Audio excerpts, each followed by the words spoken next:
আহ্বান জানাবো, এটা কোনো দলীয় কোনো কর্মসূচি নয়, এটা হচ্ছে ডাক্তার।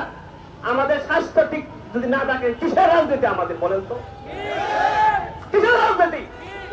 স্বাস্থ্য ঠিক নাই আমার।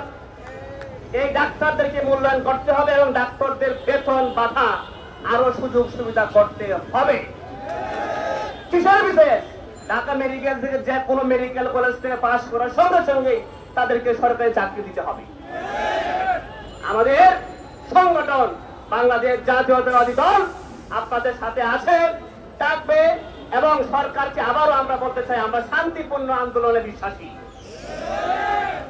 আমরা শান্তিপূর্ণ আন্দোলনে বিশ্বাসী। যদি আমাদের দাবি না মানা হয়, বাংলাদেশের সমস্ত মেডিকেল কলেজের শিক্ষার্থীদেরকে নিয়ে, সাংবাদিকদেরকে নিয়ে দুর্বার আন্দোলনের মাধ্যমে আমাদের দাবি আদায় করে নেব। এই কথা রেখে আজকের মতো আমার বক্তব্য